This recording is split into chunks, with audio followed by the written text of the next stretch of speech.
Thank you for that kind and too generous introduction, Bill. I am delighted to be here with all of you. This is already the single most important thing that any community can have as they prepare for this issue, is what I see in front of me tonight, which is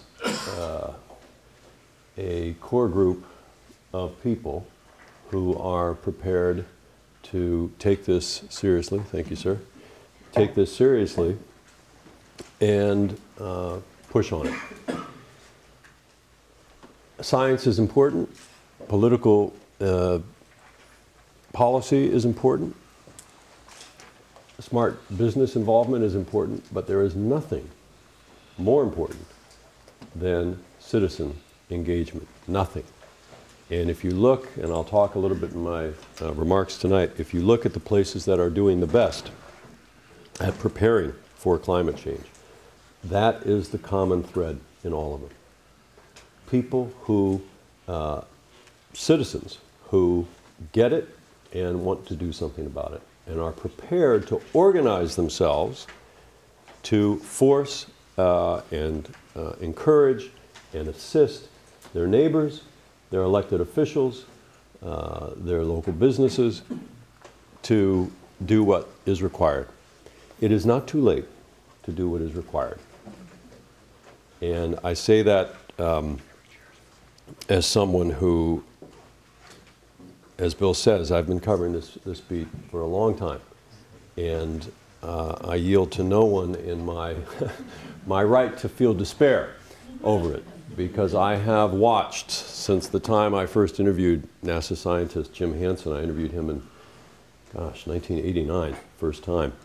You know, I've watched and written about how the world has, and in particular our government in Washington, has repeatedly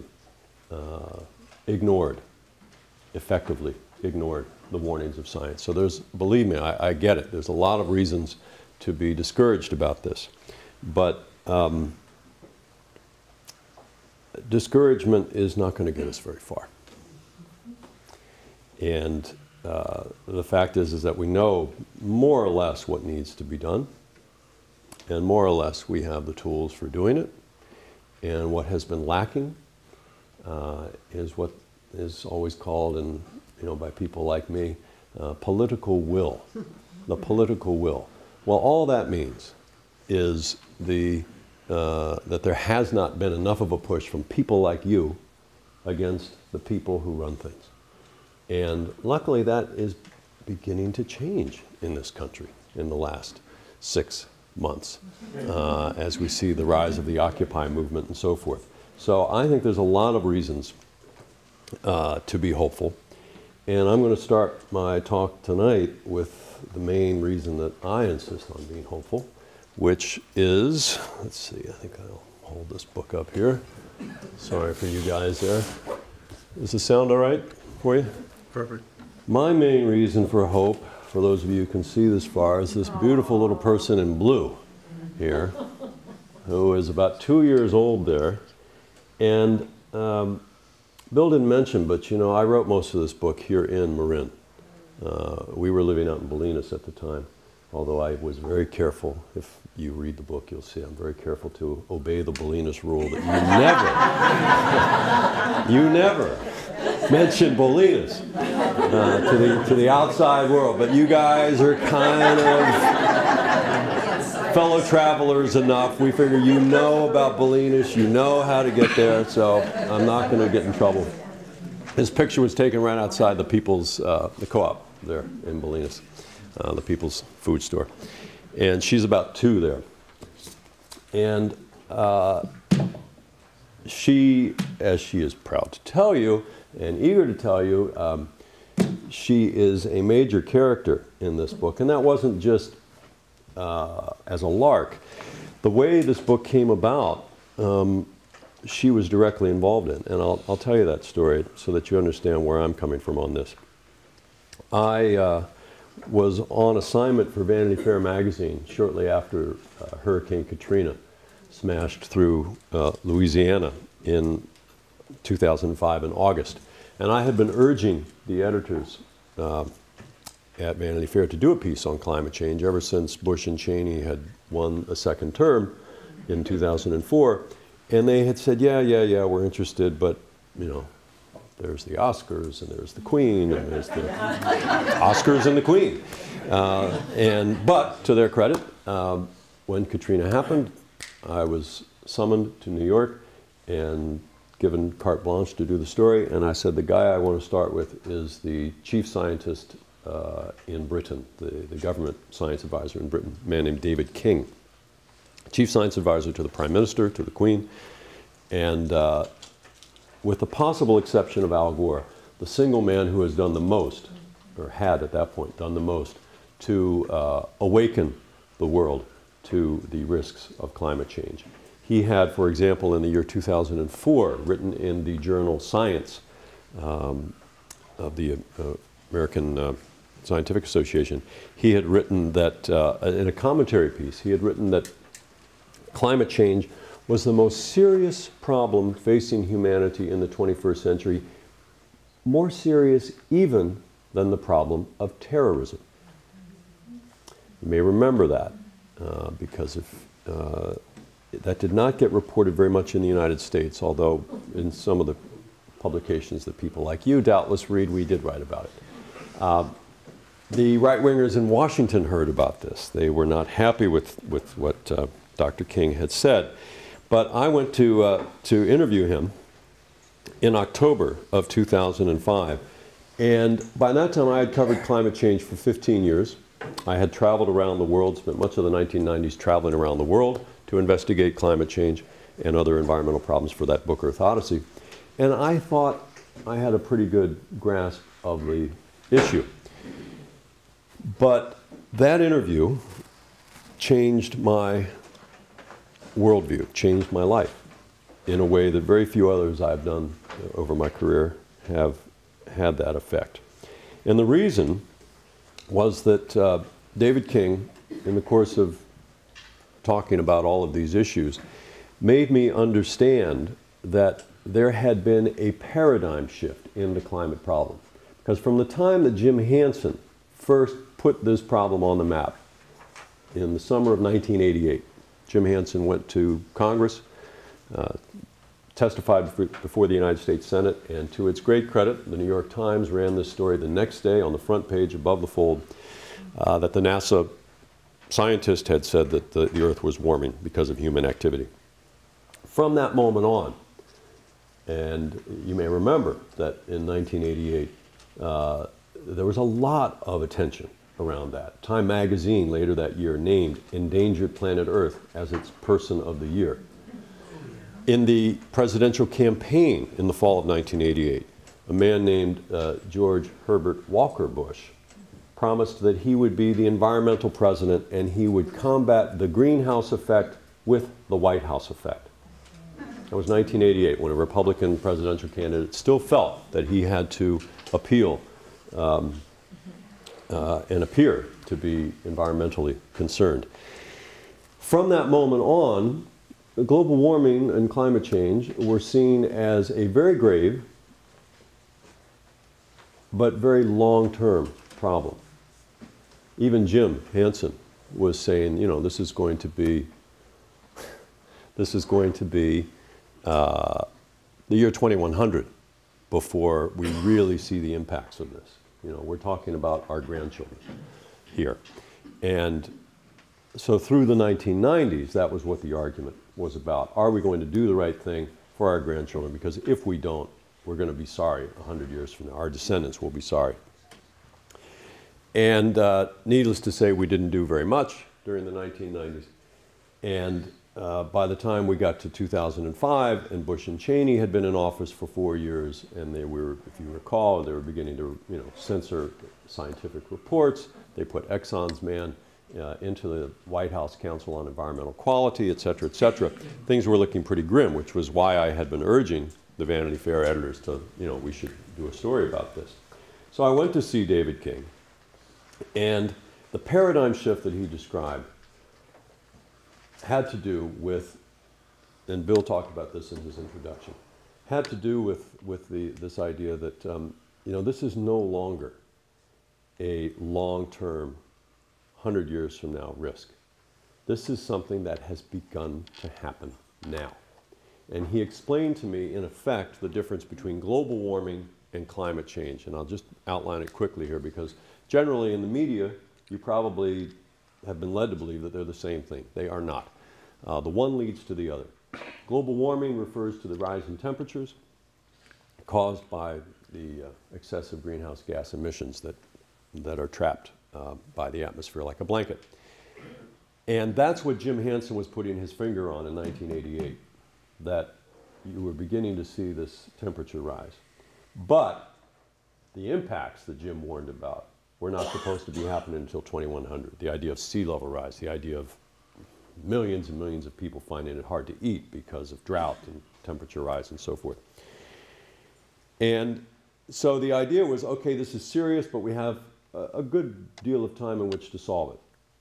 That went out the window in the interview I did with David King, because we were going back and forth about, Tony Blair was trying to get Bush to see the light on this. And King had been urging that, and the Queen had privately been urging that, in fact.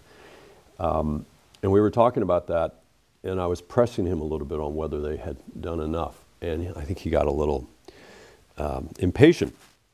And he said, look, whatever we do about reducing the emissions, we are all going to have to adapt to the impacts that are now underway. And he said that is because of the lag effect in the way that the climate system works. And this is not about the foibles of man. This is about the laws of physics and chemistry, that when you put CO2 up into the atmosphere, it is decades, if not in some aspects of it, centuries before it disappears. So there is a lag effect between the time you shut down emissions and the impact. And for a non-scientist, he said, let me put it in layman's terms, if we were hypothetically to shut down all of the emissions tonight on this planet, not just in this country, but in China, from the deforestation, from the coal-burning power plants, from all the vehicles burning oil, et cetera, et cetera. If we did that tonight, the temperatures would not stop going up for another 30 years. Another 30 years. So we have to adapt, he said. Now, we talked for about an hour and a half, and I left that room, and my head was swimming, because he had that particular paragraph in particular had just made me realize, wow, this is a paradigm shift, because there was no scientist, including Jim Hansen, in the United States in 2005 who was willing to say what he said. Not publicly, not on the record, not a one. But this is a guy who said, it's the most serious problem we have, including terrorism. So I left his office, and I was trying to come to terms with what he had said. And his office is right down there by Parliament in London. And those of you who've been to London will know that, so I walked down Victoria Street, and I was heading towards the river. I thought I'll just walk by the river and sort of sort this out. And I was trying to think through everything that he'd said. 30 years if we stop tonight. Well, we're not obviously going to be able to stop tonight, but what if we had a massive, very successful push? Maybe in 20 years we could get most of the world off of fossil fuels. If we did that, gosh, that's 50 years. 50 years before the temperatures can even be going down. And by this time, I'd passed Parliament, past Big Ben, and I was heading across the river on the Westminster Bridge. And I was almost to the other side when my thinking was interrupted by the sound of children laughing and shouting. And I looked up, and of course it was the London Eye, that big Ferris wheel. Those of you who've been to London, you know it's the tallest thing in London. And I looked up, and of course the kids were going round and round and round. And hearing them reminded me, this is the embarrassing part of the story, reminded me that I was a father myself now, which nowadays would be an automatic reaction. But at that time, my daughter was only 4.5 months old, so it wasn't so automatic yet. And in that moment of realization, I literally stopped in my tracks. And I said out loud, oh my God, Kiara has to live through this. And then I thought a couple more seconds, and I said it again with a different emphasis. Kiara has to live through this. And that was where this began, was, okay, as a new dad, what is my job here? What is my role here? And I decided that I would use my talents and experience as a journalist to try and figure out, okay, what exactly does it mean, 50 years? How bad is it going to get? What will be the impacts? And above all, what can we do about the impacts? And if you remember, I said that's part of the reason that I insist on hope. And I'll be touching on that again later in my remarks. But it is something that, you know, when I'm on radio shows and out speaking in public, a lot of times you do hear from people, oh, well, how can you be talking about these things? It's hopeless. The fossil fuel companies are too powerful, et cetera, et cetera. You know, of course they're very powerful, but I'm really not that interested in somebody who is going to take that point of view. You know, if that's how you feel, there's the door. You know, go off and talk to yourself. Because despair, it's going to be hard enough to do this if we keep up hope. And that is a necessity. And I also find that there's not too many people who take that point of view if they've got kids, right? Or if they've got grandkids, even. There is a very well-known author whose name I will not mention right here, but who writes very brilliantly about these problems, but with a darkness that almost takes a delight in how completely, supposedly insolvable they are. And I remember reviewing this writer's book once in a major national publication and saying that it was as baleful as it was brilliant. And I didn't say this, but I thought, I bet he doesn't have any kids. And I later learned that no, he doesn't. So that is part of the reason that I'm here to tell you. We are, yes, we face a very difficult job, but I'm going to keep fighting. Even if somebody told me the odds of success are 1,000 to 1, I'm going to fight for that one shot. And it's not just because I'm a dad, it's also because I think history has shown in the last 25 years that many things that seemed impossible turned out to be reality. You know, the person who taught me at the end of Earth Odyssey, the person who taught me the importance of living in hope and the difference between hope and optimism was Václav Havel, who I had the great honor of interviewing after he'd become president of the Czech Republic in 1991. And this is a guy who went to jail under the old Soviet system at a time when his fellow novelist Milan Kundera said, don't do this. Why are you doing this? We need you out. Don't take this step that you know the authorities are going to lock you up. Havel ended up spending 4 years in solitary confinement. 1979 to 1983. That was a time when nobody was predicting that the Soviet system would collapse. But Havel said, no, you must do what is the right thing to do, and you leave the consequences to themselves, because none of us know how history is going to turn out unless we do nothing. And then we know quite well what will happen. And of course, that same lesson can be applied to Nelson Mandela, who spent 27 years, and all of his comrades, 27 years in prison. at a time going in 1962, again, when nobody thought that apartheid would ever fall. So let's let none of us who live, let's face it, pretty comfortable lives think that, oh no, this is too hard. We can't do this. It's not possible. We don't know what's possible until we try to change what's seen as possible. So I set off and I spent the next few years investigating how we deal with this problem. And I'm going to talk in a little bit about some of the good examples of what, cutting edge examples, real world examples, not theory, not exhortation, things that are happening now in various places around the world and in this country that we can learn from here in Marin. But first let me just underline something that, again, Bill touched on in his opening remarks, which is, as I argue for getting ready for these unavoidable impacts, please don't misunderstand. I'm not saying that that's what we do now, and that we don't worry about turning off the heat.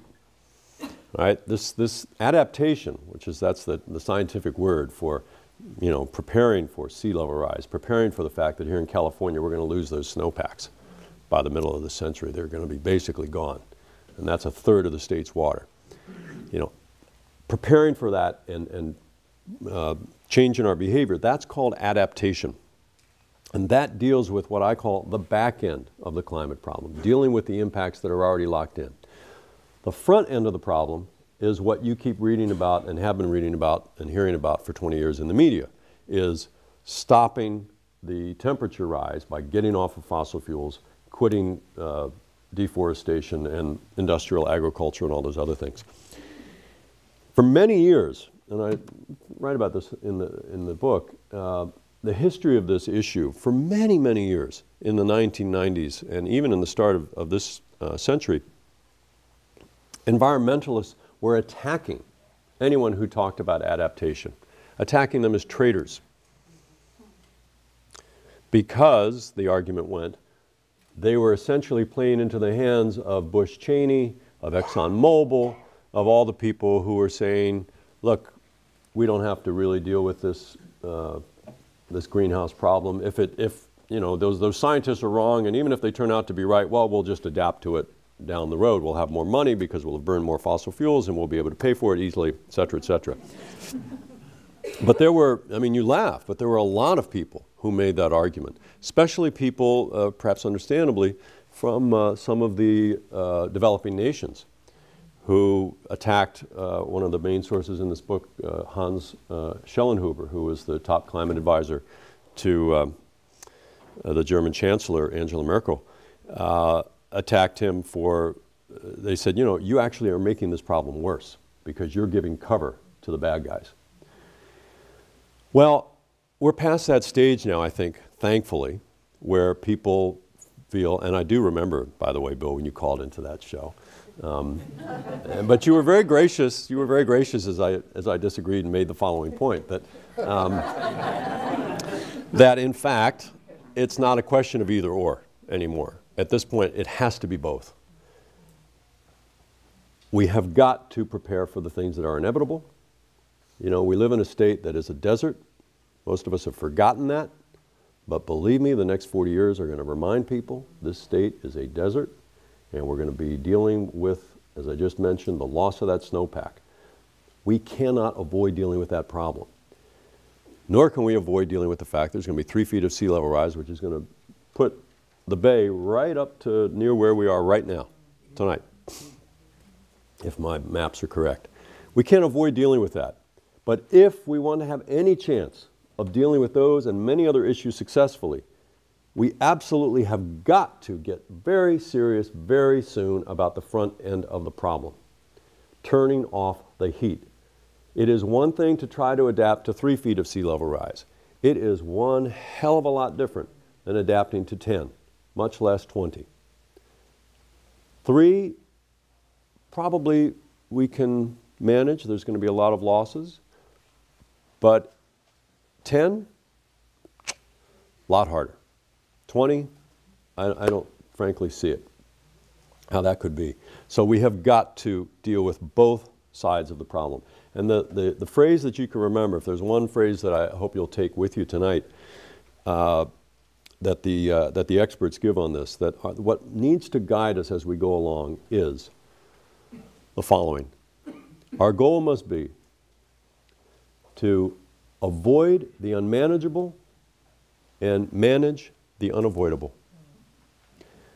Avoid the unmanageable refers to the front end of the problem. We have got to get the concentrations up in the atmosphere down so that we avoid unmanageable amounts of climate impacts. Let's make sure it's 3 feet and not 20 feet of sea level rise. At the same time, we must manage the unavoidable. We're stuck with 3 feet. Don't think that that's not going to be a problem. Don't think that losing the snowpack is not going to be a problem. So we need to walk on both of those legs at once. Avoid the unmanageable, manage the unavoidable. And I'm going to talk in a second about, I think, the best example of that here in this country. But let me just quickly touch on what we're going to be facing here in California and to some extent in Marin. But you know, it's not like we can just separate Marin out from the rest of the state. Take the issue of water, for example. I mean, lots of Marin's water does not come off that snowpack, right? So you might think, oh, we're good. But of course, it's not that simple, because we are part, not in Bolinas, but in, you laugh, but you know, we had in Bolinas a few years ago, because we're not linked up to the statewide water system, we had to implement a very, very severe water restriction program where people were down to 150 gallons. I forget the number, don't quote me on that, but way, way, way below the national level and the state level. But you're part of the water system that runs through the state. Well, believe me, you know, when the water supply gets tense out there in the valley, there's going to be a lot more pressure on the water supplies here. So I think that's the main issue that we face here in California, is the water, and dealing with the fact that those snowpacks are going to melt. And it's not just that it's going to change the volume of the water. Long before the snowpacks disappear, it's going to change the timing of the water. All of you who've lived here for a while know that essentially our water arrives in the winter in the form of rain. It lands up there in the mountains, snow, becomes snow, and you know, the wonders of nature. It's a natural storage system. And as that snow melts into the spring, it gradually begins to flow down the rivers and arrives down here in the flatlands just when we need it, in the spring and especially in the summer, so that we can grow our crops, so that we can stay bathed and with drinking water in the summer months when we need that water the most. That's going to change. The timing of that is going to change. And in particular, they expect that the water is going to be arriving sooner, because it's going to be the warmer temperatures in the winter, so that water is going to be coming sooner. That's going to raise the likelihood of flooding, right? Because there's going to be too much water coming down those rivers. And so you're going to have a real test for the water managers, the water system managers, and the people who build those and manage the dams. Because on the one hand, and one of the sources in the book describes this as a raw tension. There is a raw tension between, on the one hand, you want to make darn sure that your dam is high enough that if there is a lot of floodwater coming over it, that you protect Sacramento and the rest of the downstream cities from flooding. At the same time, you want to be careful that you keep enough water for if there's a drought 2, 3, 4 years in a row. You know, when we had this situation in Bolinas that I mentioned, and you all probably remember it, you know, there's a statewide drought for 3 years. And, you know, we're never that far from drought in this state. So we're going to have to figure out ways to deal with that. We're going to have to plan on at least 3 feet of sea level rise. And again, here we are in Marin. You know, your San Rafael won't be flooded out. You may have some oceanfront property that you didn't have before, But the real difficulties are going to be that it's going to be a lot harder to travel, because both SFO Airport and Oakland Airport will be underwater with 3 feet of sea level rise, unless we adapt. And probably what most of the experts think will happen with that is that we are going to probably have to build seawalls around those high value kinds of infrastructure. They'll build seawalls, but you can't build seawalls around everything. It is way, way expensive. There are 480,000 people, at least, along the coast of California, who will be affected by a 3-foot sea level rise, according to the latest studies. 480,000 people. And a lot of those are people who are not wealthy, who will not find it easy to just head off to a new place. And at the same time, many of them are quite wealthy. In fact, we were just talking as we were waiting to go on tonight that if you look down in the South Bay, it is astonishing, but you've got these very wealthy corporations and developers who want to build on wetlands at the bottom of the bay. I mean, what are they smoking? And how can I get some of it? You know, because that is just, you know, you can say all you want that, oh, we're going to put up defenses and what. No, you can't build a defense when it's already under. I mean, you can. The Netherlands shows that you can, but you've got to be prepared to spend a whole lot more money than this country has ever shown. And that's going to be, by the way, one of the big challenges as we go forward. I mentioned, you know, an engaged citizenry like you is the first ingredient that you need for a successful adaptation. One of the second or third most important is kind of what flows from that, is a belief in the community, a belief that we're all in this together as manifested through government, which is a dirty word in much of the United States. But if you look in the Netherlands, you know, part of the reason that they are able to be the nation that is the most protected against this stuff and further fortifying their defenses even as we speak tonight is because they have 800 years of history as a people of working collectively to manage these risks, paying money every year to the water board system, which is like the fourth branch of government there, to manage these risks, to build the dams up to a 1 in 10,000 year risk level. In the United States, we have a 1 in 100 year risk level. So way, way, way beyond. And they are able to do that because there is a cultural and social coherence, a belief that we're all in this together, we all have to pay, and we don't begrudge it. And we trust the decisions of the people involved, even when we don't like them. And there's a great example in the book about in the Netherlands where, you know, this guy wanted to build a seaside resort up in the north of the country, and basically they went through a long kind of planning process about this, and he basically was told, sorry, you're not going to be able to do that, and we'll compensate you, we'll give you an alternative, but that's out. And I remember seeing an example as well in the center part of the country near The Hague, where I was out reporting with the guy who runs their adaptation work, and he showed me this area, the big fields with cows and, you know, very idyllic.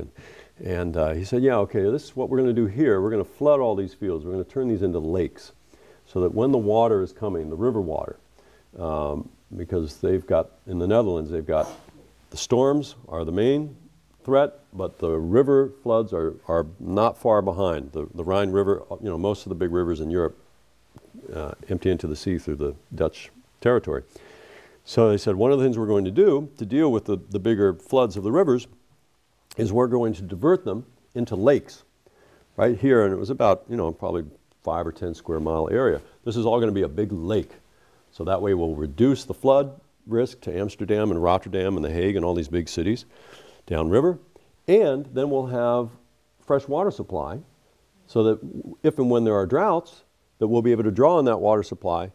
And I said, well, gee, that sounds really ingenious, but what about that guy right there who is, you know, raking his hay right now to feed those cows right over there. He says, oh, well, he'll be compensated.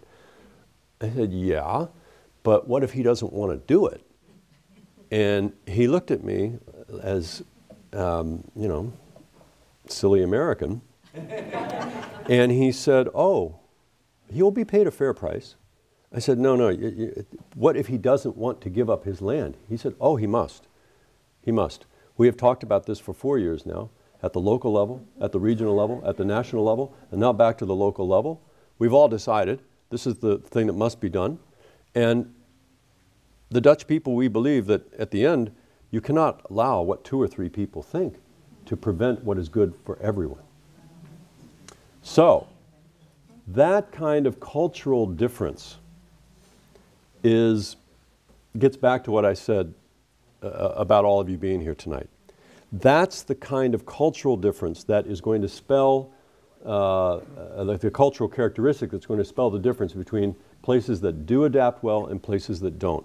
And in that regard, by the way, I do think that the Bay Area has a real advantage, and even California as a whole has an advantage.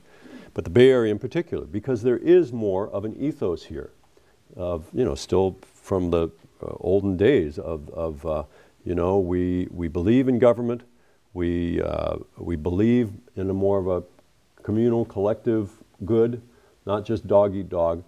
And I think that's going to stand us in good stead. We also have a lot of intellectual capital here in the Bay Area on these problems. We happen to have some of the most brilliant people in the world, literally in the world, working on these issues. And we have a government, if you look. In fact, I was just talking with some of them today for a piece I'm doing. We have a government and a populace that elects a government that insists that these issues are important.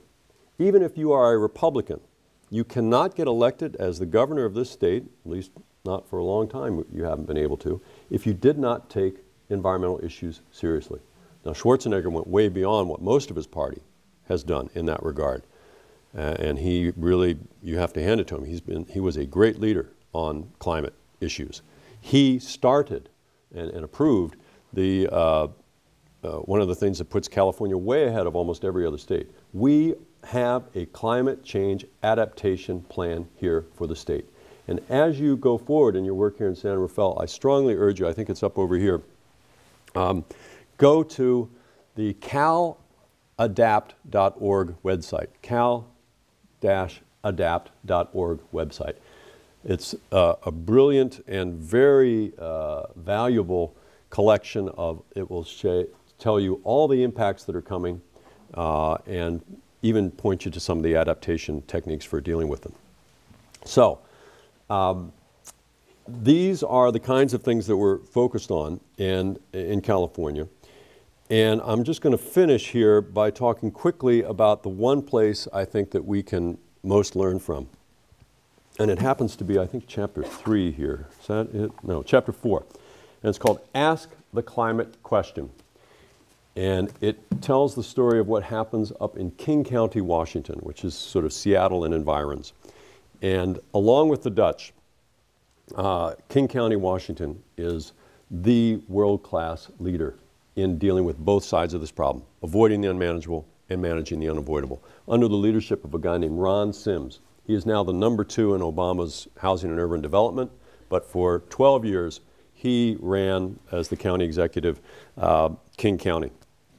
And he has pushed this dual program of getting the greenhouse emissions down by increasing their use of mass transit, by changing the way that they do zoning and development so that you build new housing development. There's a story in the book about new housing development that is built inside the city, close to existing transit services, so that you don't need to get in a car to do everything. And by the way, that was a low-income housing development, not just for the upper classes. They're making that work there. And what Sims said in the interviews for this book, he says, I just tell all my people, 13,000 people in his government, ask the climate question. Whether you're doing housing, whether you're doing transportation, whether you're doing education, whether, obviously if you're doing energy development. Ask the climate question. Ask what will be the climate conditions in the year 2050. Ask our scientists. What will be the sea level rise, what will be the temperature, the precipitation, and then once you have that in hand, work backwards to today, to what we need to do today to get ready for that. And so one of the things they've done, for example, is to tell the Port of Seattle that they must raise all of their infrastructure by 39 inches, 1 meter. And I said, well, what if it looks like that's going to be the low end of the sea level rise? And Sim said, well, okay, the next generation will know a lot more than we do, but we will have at least started the work. We will have created the beginnings. And they've done a lot more, for example, in dealing, and this is where California really needs to study. In fact, if I were to be advising Jerry Brown on this, I'd say send somebody up to King County now. Really study that carefully. They are dealing with, in terms of the losing the snowpack, they have the same problem. A lot of their water comes from the Cascades. Well, there's a limit as to how much hydropower and dams, and there's obviously a lot of environmental downsides to that. So what have they done? With public money, they went up to the Cascades and they bought 100,000 acres of land that will now be protected. And that land will function, I believe the technical term is a sponge. They want that to function like a sponge, by which they mean that the water that comes off those mountains will be stored underground, in effect. If you leave the forest standing, that's what a forest will naturally do. The water will soak through, be filtered through the soil, and store underground. And you will access it that way, instead of having to try to build a lot of conveyances, which was Schwarzenegger's one blind spot on this issue. He did want to build a lot of dams. So there's a lot of things that can be done. And by the way, Ron Sims, when he's defending this idea, he says, look, he's a liberal Democrat. His dad was a civil rights activist. He's in favor of all those sorts of things. But when he was defending this, it wasn't because it was going to be good for, poor people or anything like that. It wasn't about social justice. He said, I want King County to be able to compete in the year 2050.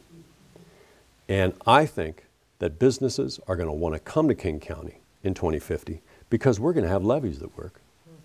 We're going to have a port that can still import and export goods. We're going to have an airport that actually still functions. We're going to have a trained green workforce. We're going to have transit systems that still work when peak oil has long since come and gone. And that's what we need to be thinking about. It's very important that you talk not just, I think, to the usual suspects, to the already converted.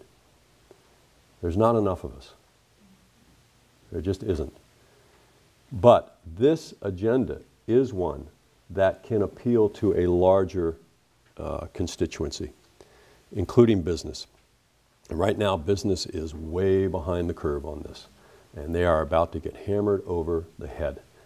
And I'll just close with this little anecdote that Sims gave this speech once. He was invited down to San Diego, not exactly a liberal hotbed, and he was invited down there to speak to the city government at one of their big, city arts and lectures types things. And he said, you guys have a really beautiful place here. I love it, but we are going to kick your bottoms as we compete in the next 50 years.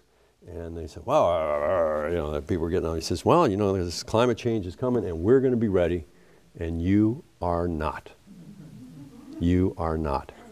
Well, by the time he finished talking that night, they were saying, somebody stood up and said, how much would it cost for us to send a team up there to meet with your people and do the kind of study, scientific study that you want? He said, it'll probably be about $100,000. I'm in for 50.